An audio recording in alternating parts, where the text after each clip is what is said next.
Hello everyone. आज हम class 10th science पढ़ेंगे। साइंस का चैप्टर फर्स्ट करेंगे।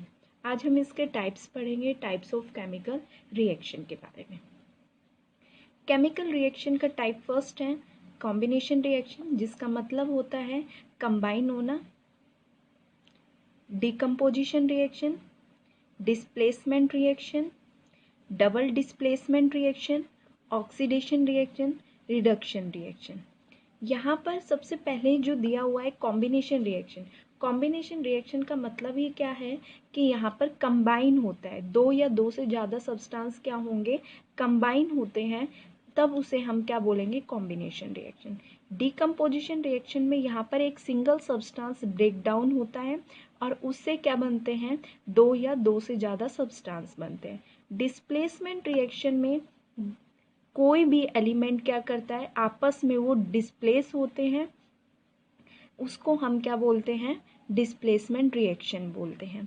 डबल डिस्प्लेसमेंट रिएक्शन का मतलब क्या होता है, कोई भी दो एलिमेंट्स रिएक्टेंट में आपस में क्या करते हैं, डिस्प्लेस होते हैं और प्रोडक्ट में वो क्या करते हैं, जहाँ वो एक दूसरे को डिस्प्लेस करते हैं वो उसी अनोदर सब्सटेंस की क्या करते हैं, प्लेस पर आ जाते हैं। उसी को हम डबल डिस्प्लेसमेंट रिएक्शन कहते हैं। इसके बाद है ऑक्सीडेशन रिएक्शन। ऑक्सीडेशन रिएक्शन में यहाँ पर एडिशन होता है ऑक्सीजन का और रिमूवल होता है हाइड्रोजन का। ऐसे ही अपोजिट होती है रिडक्शन रिएक्शन। यहाँ पर आप एडिशन ऑफ हाइड्रोजन पढ़ते हो और रिमूवल ऑफ ऑक्सीजन पढ़ते हैं। जब इन दोनों का कंबाइन होता है तो वहाँ से हम क्या मिलती है, रिडॉक्स रिएक्शन बनती है। ये आपको ध्यान रखना है।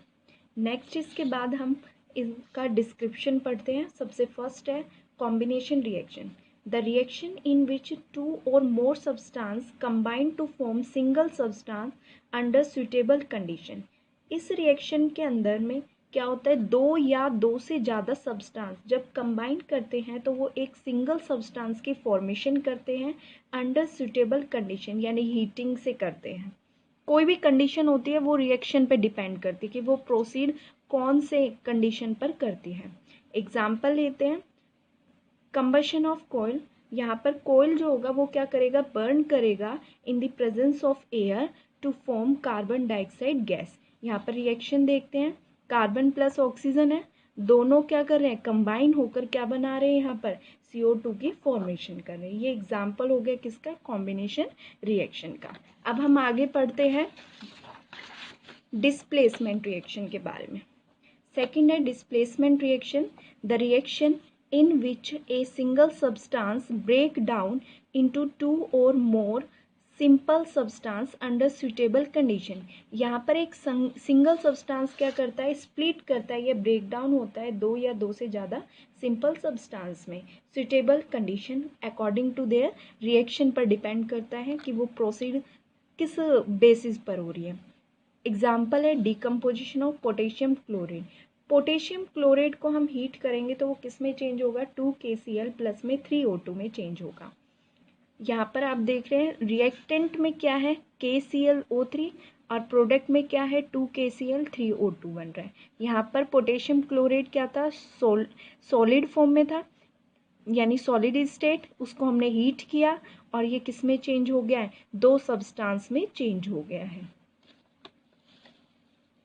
नेक्स्ट है, ये इंपॉर्टेंट टर्म्स है या आप इसके टाइप्स भी बोल सकते हो, डिकम्पोजिशन रिएक्शन के। अब हम इसके वन बाय वन इसके बारे में करते हैं।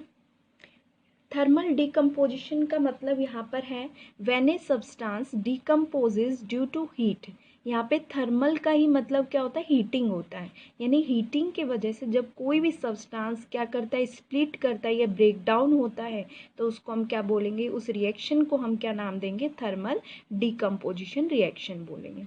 Electrolytic decomposition, when a substance decomposes due to electricity it is called electrolytic decomposition. उस रिएक्शन को हम क्या बोल देंगे कि वो कैसी है, इलेक्ट्रोलिटिक डिकम्पोजिशन है। क्यों कहा हमने ऐसा, क्योंकि जो सब्सटेंस है वो कब ब्रेक डाउन हुआ, किसकी वजह से हुआ, इलेक्ट्रिसिटी की वजह से, इसलिए उसको हमने क्या कहा है, इलेक्ट्रोलिटिक डिकम्पोजिशन का है। थर्ड है photolysis decomposition, when a substance decomposes in the presence of sunlight.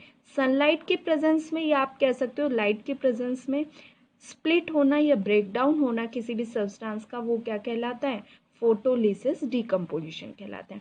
आपको ध्यान रखना है, इलेक्ट्रोलिटिक को हम इलेक्ट्रोलिसिस भी बोलते हैं कई बार, और ये क्या है, फोटोलिटिक या फोटोलिसिस हो, दोनों क्या रहेंगे? सेम ही होंगे। नेक्स्ट करते हैं। कई बार हमने देखा है रिएक्शन में क्या रहता है, कैटलिस्ट प्रेजेंट रहते हैं, हम बट क्या करते हैं, उस रिएक्शन में ध्यान नहीं देते हैं। पहले हम इस कैटलिस्ट के बारे में पढ़ते हैं, फिर उसके एग्जाम्पल से मैं आपको समझाऊंगी।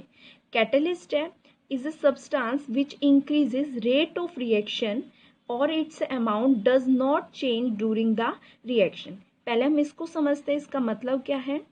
कैटलिस्ट एक ऐसा सब्सटेंस है जो क्या करता है, रेट ऑफ रिएक्शन को इंक्रीज करता है, यानी उसकी स्पीड को बढ़ाता है। यानी कोई स्लो रिएक्शन है तो उसको किस में चेंज कर देगा, फास्ट में कर देगा। और its amount does not change, और कभी भी उन मेटल्स की अमाउंट को चेंज बिना, मतलब उनको चेंज नहीं करता ड्यूरिंग द रिएक्शन। रिएक्शन जब प्रोसीड करती है तो वो कभी भी उनकी अमाउंट को चेंज नहीं करेगा। यानी जैसे वो रिएक्टेंट में वैसे ही वो किस में मिल जाते हैं, प्रोडक्ट में मिलते हैं। अब इसको हम एग्जाम्पल से समझते हैं। यहाँ पे हमारे पास डिकम्पोजिशन का था, मैंने यहाँ पे लेड को क्या कर दिया, यहाँ पर कैटलिस्ट मान लें, ये हमारा क्या हो गया, कैटलिस्ट हो गया। कई बार क्या होता है, कैटलिस्ट लिखा रहता है, या कई बार यहाँ पर मेटल्स मिलते हैं आपको। मेटल यहाँ पर लेड ले लिया जो कि किसका काम कर रहा है, कैटलिस्ट का। अब इस रिएक्शन को हम प्रोसीड करवा रहे हैं। जब हम इस रिएक्शन को प्रोसीड करवा रहे हैं तो ये आप देख रहे हो, ना तो ये रिएक्टेंट में मिल रहा, ना ही ये प्रोडक्ट में, तो ये इनके इंटरमिक्स नहीं हुआ। तो कैटलिस्ट का काम ही क्या है, केवल रिएक्शन को प्रोसीड करवाना fastly without its amount does not change, कभी भी उसके अमाउंट को चेंज नहीं करेगा। Thank you.